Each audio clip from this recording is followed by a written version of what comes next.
অভিযান পরিচালনা করছে ইসরায়েল। তাদের এই অভিযানের বিরুদ্ধে এবং হামলা বন্ধের আদেশ দিয়ে আজ বিকালে রায় দেবে ইন্টারন্যাশনাল কোর্ট অব জাস্টিস। খবর আল জাজিরার। রাফায় 10 লাখেরও বেশি বাস্তুচ্যুত ফিলিস্তিনি রয়েছে যাদের উপর বর্বর হামলা চালিয়ে যাচ্ছে ইসরায়েল।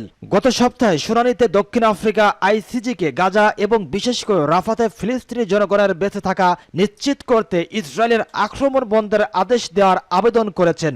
ওই আবেদনের পরিপ্রেক্ষিতেই এই রায় হবে। এর আগে জানুয়ারিতে প্রাথমিক শুনানির পর আইসিজে গাজায় মানবিক দুর্ভোগ সীমিত করার জন্য ইসরায়েলকে পদক্ষেপ নিতে নির্দেশ দিয়ে বেশ কিছু অস্থায়ী ব্যবস্থা জারি করে। গত বছর 7 অক্টোবর থেকে এ পর্যন্ত গাজায় অভিযানের নামে গণহত্যা চালিয়ে যাচ্ছে ইসরায়েল। আল্লাহর রহমতে ইসরায়েল বিলুপ্ত হয়ে যাবে বলছে ইরানের সর্বোচ্চ নেতা। হামাসের রাজনৈতিক কার্যালয়ে প্রধান ইসমাইল হানিয়া এবং তার সাথে থাকা প্রতিনিধি দল গতকাল বুধবার ইরানের সর্বোচ্চ নেতার সাথে সাক্ষাৎ করেছেন। সাক্ষাতে তারা ইসলামী বিপ্লব, আয়াতুল্লাহ খামেনি এবং ইরানের সরকার ও জাতির প্রতি শোক ও সমবেদনা জানান। বৈঠকে ইসলামী বিপ্লবের নেতা ফিলিস্তিনি জাতিকে, বিশেষ করে গাজার জনগণ এবং জনাব হানিয়ার সন্তানদের শহীদ হওয়ার ঘটনায় তাকে অভিনন্দন ও সমবেদনা জানান। তার পাশাপাশি হামাসের রাজনৈতিক কার্যালয়ের প্রধান স্বজন হারানোর বেদনায় ধৈর্যের প্রশংসা করেন। সমগ্র বিশ্বে বিস্ময় সৃষ্টিকারী গাজার জনগণের অসাধারণ প্রতিরোধের প্রসঙ্গ উল্লেখ করে আয়াতুল্লাহ খামেনি বলেন, কেউ কি কখনো ভেবেছিল যে একদিন আমেরিকার বিশ্ববিদ্যালয়গুলোতে ফিলিস্তিনের পক্ষে স্লোগান উঠবে এবং ফিলিস্তিনের পতাকা উড়ানো হবে? তিনি জোর দিয়ে বলেন, ভবিষ্যতেও ফিলিস্তিনের ক্ষেত্রে এমন এমন ঘটনা ঘটতে পারে যা এখনো অবিশ্বাস্য মনে হবে। ইসলামী বিপ্লবের নেতা হযরত মুসা আলাইহিস সালামের মায়ের প্রতি আল্লাহর দেওয়া 2টি প্রতিশ্রুতি পূরণের বিষয়ে কোরআনের আয়াতে কথা উল্লেখ করে আরো বলেন, এখন ফিলিস্তিনি জনগণের ব্যাপারে আল্লাহর প্রথম প্রতিশ্রুতি পূর্ণ হয়েছে। সেটা হলো গাজার জনগণের বিজয়। সেখানে আমেরিকা, ন্যাটো, ইংল্যান্ড এবং আরো কয়েকটি দেশের সমন্বয়ে গঠিত বড় এবং শক্তিশালী একটি গ্রুপ গাজার ছোট একটি গ্রুপের কাছে পরাস্ত হয়েছে। একইভাবে দ্বিতীয় প্রতিশ্রুতিও বাস্তবায়িত হতে পারে, সেটা হলো ইহুদিবাদী ইসরায়েলের পতন। আল্লাহর রহমতে সেদিন নদী থেকে সাগর পর্যন্ত ফিলিস্তিন গঠিত হবে, সেদিনও ওই প্রতিশ্রুতিও বাস্তবায়িত হবে। আয়াতুল্লাহ খামেনি আরো বলেন, জনাব মুখফের যিনি সংবিধান অনুযায়ী দেশের নির্বাহী দায়িত্ব ভার পেলেন, তিনি ফিলিস্তিনের ব্যাপারে ইরানের শহীদ প্রেসিডেন্ট রাইসির নীতি আদর্শ অভিন্ন চেতনায় অব্যাহত রাখবেন। ওই বৈঠকে ইসমাইল হানিয়া ফিলিস্তিনি জনগণের প্রতি ইরানি জাতীয় সরকারের অব্যাহত সমর্থনের জন্য কৃতজ্ঞতা প্রকাশ করেন। জনাব রাইসিকে একজন বন্ধুত্বপূর্ণ ব্যক্তি এবং ফিলিস্তিন প্রতিরোধের একজন সাহায্যকারী বলে অভিহিত করে জনাব হানিয়া বলেন, ইরানের শহীদ পররাষ্ট্রমন্ত্রী জনাব হোসেন আমির আবদুল্লাহিয়ান ও আন্তর্জাতিক সকল সংগঠন ও সংস্থার সবসময় ফিলিস্তিন এবং প্রতিরোধ আন্দোলনকে সুরক্ষা করে কথা বলেছেন।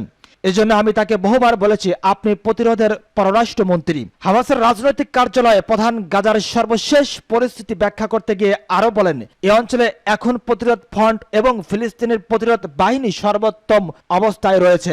পক্ষান্তরে ইহুদিবাদী শত্রুরা সবচেয়ে খারাপ অবস্থায় রয়েছে। এটা আল্লাহর বিশেষ অনুগ্রহের হয়েছে বলে জনাব হানিয়া মন্তব্য করেন। আরব বিশ্বকে ইসরায়েলের বিরুদ্ধে অবস্থান জোরদারের আহ্বান জানালেন ইরানের সর্বোচ্চ নেতা। ইসলামী প্রজাতন্ত্র ইরানের সর্বোচ্চ নেতা আয়াতুল্লাহিল উজমা Khamenei president Saeed Ebrahim Raisi ও তার সফর সঙ্গীদের শাহাদত সমবেদনা প্রকাশ করায় তিউনিসিয়ার প্রেসিডেন্ট কায়েস সাইদকে ধন্যবাদ জানিয়ে বলেছেন, প্রেসিডেন্ট ও তার সফর সঙ্গীদের হারানোর ঘটনাটি অত্যন্ত কঠিন, কিন্তু ইসলামী প্রজাতন্ত্র প্রতিষ্ঠার পর থেকে সবসময় দেখেছি আল্লাহর রহমতে এবং জনগণের ধৈর্য ও অধ্যবসায়ের আলোকে তিক্ত ঘটনাগুলো উন্নয়ন ও অগ্রগতির উৎস হয়ে উঠেছে। তিউনিসিয়ার প্রেসিডেন্ট কায়েস সাইদ ইরানের জনগণ ও সরকারের প্রতি শোক ও সমবেদনা জানাতে গতকাল বুধবার তেহরান আসেন এবং ইরানের সর্বোচ্চ নেতার সঙ্গে বৈঠক করেন। শহীদ প্রেসিডেন্ট রাইসের তিউনিস সফরের কারণে ইরান ও তিউনিসিয়ার মধ্যে সম্পর্কে নতুন যুগের সূচনা হয়েছে একথা উল্লেখ করে সর্বোচ্চ নেতা বলেন, তিউনিসিয়ার শীর্ষ স্থানে কায়েস সাইদের মতো একজন বিজ্ঞ শিক্ষাবিদদের উপস্থিতিটাই দেশটির জন্য একটা সুযোগ, যাতে দীর্ঘদিনের স্বৈর শাসন এবং ইসলামী বিশ্বের সাথে বিচ্ছিন্নতার পর দেশটিকে নতুনভাবে সুপরিচিত করতে পারে। তিনি আরো বলেন, জাতীয় উন্নয়ন ও অগ্রগতি সাধনের দুর্দান্ত প্রতিভা রয়েছে তিউনিসিয়ার জনগণের। আশা করি কায়েস সাইদের পরিকল্পনায় তিউনিসিয়ার বিভিন্ন ধারার মধ্যে প্রয়োজনীয় ঐক্য তৈরি হবে এবং আরো বেশি উন্নয়নের ক্ষেত্র প্রস্তুত হবে। আয়াতুল্লাহ খামেনি বলেন, আরব বিশ্বে দখলদার ইসরায়েলের বিরুদ্ধে অবস্থান শক্তিশালী করা উচিত, কারণ দুর্ভাগ্যজনকভাবে আরব বিশ্বে এই ধরনের বিষয়গুলোকে গুরুত্ব দেওয়া হয় না এবং আমরা বিশ্বাস করি সাফল্যের একমাত্র উপায় হলো প্রতিরোধ ও দৃঢ়তা। ইরান ও তিউনিসিয়ার মধ্যে বর্তমান সহমর্মিতাকে কার্যক্ষেত্রে সহযোগিতায় পরিণত করার আহ্বান জানান ইরানের সর্বোচ্চ নেতা। গাজায় আগ্রাসন বন্ধ না হলে বিশ্ব নতুন সংঘাতের মুখোমুখি হবে বলছে এরদোগান। তুরস্কের প্রেসিডেন্ট রজব তাইয়েব এরদোগান সতর্ক করে বলেছেন, গাজা উপত্যকায় ইসরায়েলের আগ্রাসন বন্ধ না হলে বিশ্ব নতুন সংঘাতের মুখোমুখি হবে। যদিও পশ্চিমা দেশগুলো নেতানিয়াহুকে সমর্থন করছে, ফিলিস্তিনে গণহত্যা বন্ধ করা অসম্ভব। আমি এটাকে বলছি যে গাজায় ইহুদিবাদী সম্প্রসারণ অব্যাহত থাকলে আমাদের বিশ্বে নতুন সংঘাত হবার আশঙ্কা রয়েছে। আঙ্কারায় টিআরটি দ্বারা সম্প্রচারিত এক বক্তৃতায় তিনি এমন কথা বলেন। 28 মে ফিলিস্তিনকে একটি রাষ্ট্র হিসাবে স্বীকৃতি দেওয়ার জন্য তাদের অভিপ্রায় ঘোষণা করায় নরওয়ে, স্পেন এবং আয়ারল্যান্ডের প্রশংসা করেছেন তুর্কি প্রেসিডেন্ট। তিনি গাজা উপত্যকায় সংঘটিত অপরাধের জন্য ইসরায়েলের প্রধানমন্ত্রী বেঞ্জামিন নেতানিয়াহুকে দায়ী করার প্রয়োজনীয়তার কথা পুনর্ব্যক্ত করেছেন। সূত্র তাস। ইসরায়েলি নারী সেনাদের যেভাবে বন্দী করে হামাস যোদ্ধারা, ভিডিও প্রকাশ্যে। গত বছরের 7 অক্টোবর ইসরায়েলের অভ্যন্তরে নজিরবিহীন হামলা চালায় ফিলিস্তিনের স্বাধীনতাকামী সংগঠন হামাসের যোদ্ধারা। হামাসের ওই অভিযানে একটি সামরিক ঘাঁটি থেকে 5 জন ইসরায়েলি নারী সেনাকে বন্দী করার ভিডিও ফুটেজ প্রকাশ্যে এসেছে। জিম্মি হিসেবে আটক এসব সেনার পরিবার অনুমতি দেওয়ার পর বুধবারে ইসরায়েলের একটি প্রচারণা দল এই ভিডিও প্রকাশ করে। 3 মিনিটের ওই ভিডিও ক্লিপে দেখা গেছে নারী সেনারা মাটিতে বসে আছেন, কারো কারো মুখে রক্ত, তাদের হাত পিছনে শক্ত করে বাঁধা।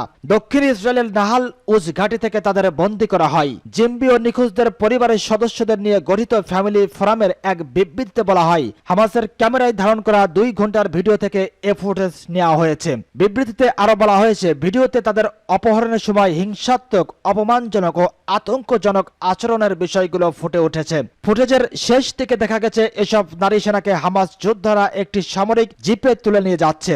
ওই সামরিক ঘাঁটিতে হামাসের হামলায় 50 জনেরও বেশি ইসরায়েলি সেনা নিহত হয়েছে, এদের মধ্যে 15 জন নারী সেনা। এ সময় হামাস 7 নারী সৈন্যকে জিম্মি হিসেবে বন্দী করে, তাদের মধ্যে একজনকে ইসরায়েলের সামরিক অভিযানের সময় ছেড়ে দেওয়া হয়। অপর একজনের লাশ উদ্ধার করে ইসরায়েলকে হস্তান্তর করা হয়। এদিকে হামাস বলেছে, ভিডিও ফুটেজে কারসাজি করা হয়েছে যাতে মিথ্যা অভিযোগ এবং প্রতিরোধের ভাব মূর্তিকে ক্ষুণ্ণ করা হয়েছে। উল্লেখ্য, হামাস 7 অক্টোবর ইসরায়েল আকস্মিক ওই হামলার প্রায় 1170 ইসরায়েলিকে হত্যা এবং 250 জনকে জিম্মি করেন। এখনো হামাসের কাছে 124 জিম্মি আটক রয়েছে। ওই ঘটনার পর ওই দিন থেকেই গাজায় হামলা শুরু করে ইসরায়েল, যা এখনো চলছে। গাজায় ইসরায়েলের অব্যাহত এই হামলার রিপোর্টের লেখা পর্যন্ত এখনো 35,709 ফিলিস্তিনি নিহত হয়েছে, তাদের 60% বেশি নারী ও শিশু। খারকিভে রাশিয়ার মুহুর্মুহু হামলা, নিহত 7। ইউক্রেনের উত্তর পূর্বাঞ্চলের শহর খারকিভে ক্ষেপণাস্ত্র হামলা চালিয়েছে রাশিয়া।